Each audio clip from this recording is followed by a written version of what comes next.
নমস্কার বন্ধুরা, আপনি আম খেতে ভালোবাসেন?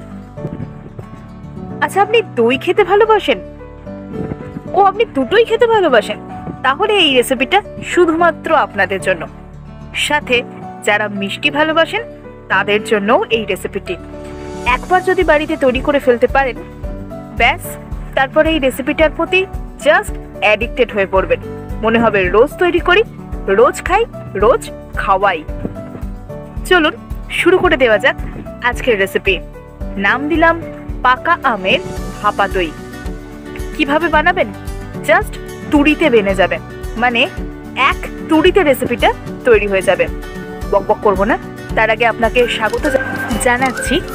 Welcome back to our channel স্মৃতির হেসেল। শুরু করছি নতুন একটি পর্ব, আর এই পর্বে সকলকে জানাই স্বাগত। চলুন শুরু করে দেওয়া যাক দুর্দান্ত স্বাদের পাকা আমের ভাপা দইয়ের রেসিপি। নিয়ে নিলাম 300 গ্রাম হাংড কার্ড, মানে টক দই নিয়েছি। তারপর সেটা কাপড়ের মধ্যে নিয়ে জল ঝরিয়ে রেখে দিয়েছি। নিয়ে নিয়েছি একটি বড় সাইজের পাকা আম।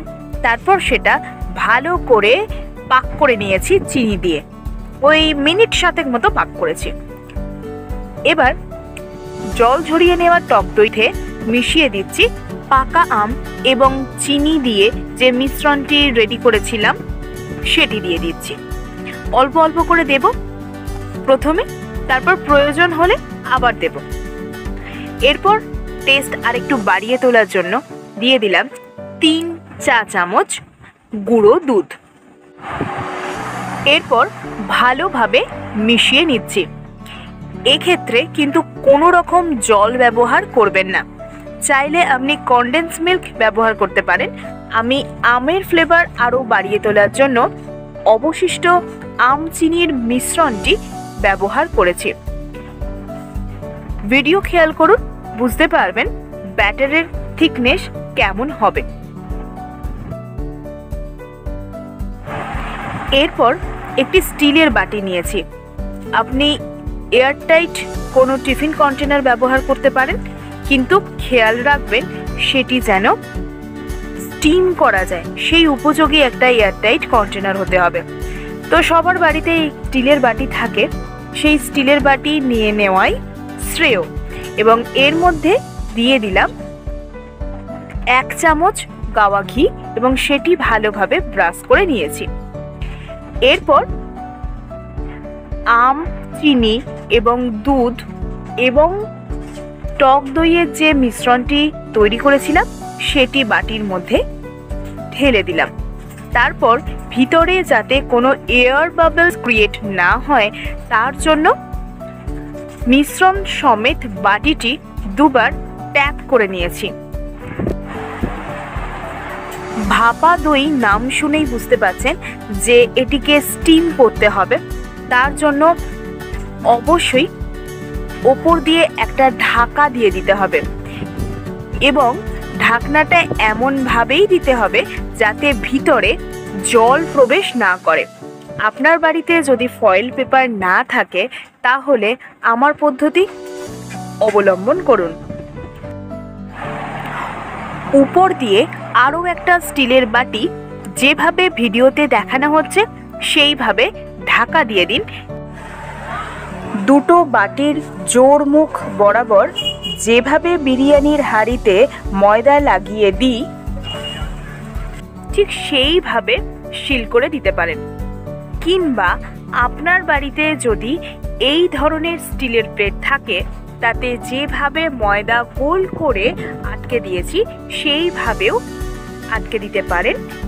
অন্যদিকে গ্যাসের ফ্লেম অন করে কড়াই বসিয়ে তাতে জল দিয়ে দিন এবং জলটি ফুটিয়ে নিন।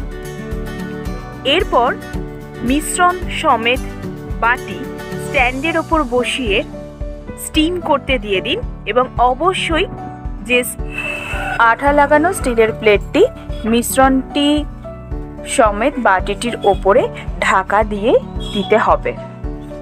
এবং কেক বেকিংয়ের মতো গোটা কড়াইটিও ঢাকা দিয়ে দিলাম। তারপর একদম লো আঁচে 8 ঘন্টা মতো সময় নেব স্টিম করার জন্য। আধ ঘন্টা পর ফিরে আসছি। আধ ঘন্টা পর ফিরে এসেছি। একদম ভাপা দই রেডি হয়ে গেছে। প্রয়োজনে কেকের মতো স্টিক দিয়ে চেক করে নেবেন।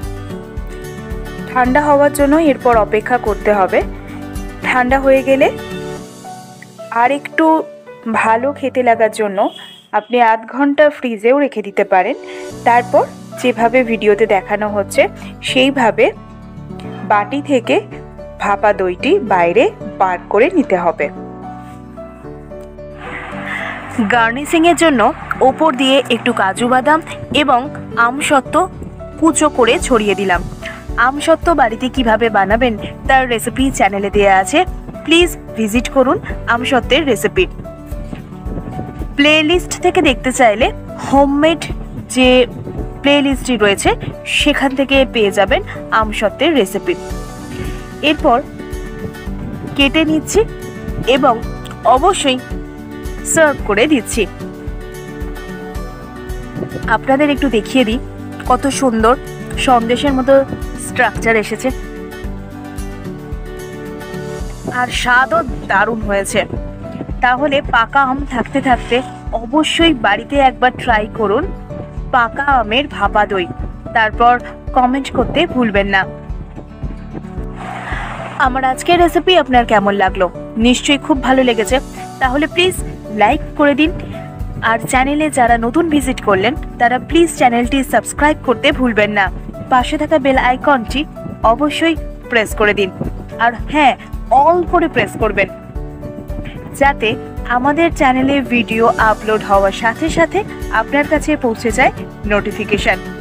ভালো থাকুন, সুস্থ থাকুন, ভালো ভালো রান্না করুন, আর অবশ্যই আমাদের চ্যানেলের পাশে থাকুন। আমাদের চ্যানেল সম্পর্কে আপনার যদি কোনো মতামত থাকে সেটিও জানান কমেন্টের মাধ্যমে। ফিরে আসবো নতুন কোনো রেসিপি নিয়ে, নতুন কোনো ভিডিও নিয়ে। আজকের মতো বিদায় নিলাম। আর বিদায় বেলায় আমার পুরো ভিডিওটি আপনারা সম্পূর্ণরূপে দেখার জন্য অসংখ্য ধন্যবাদ জানিয়ে গেলাম।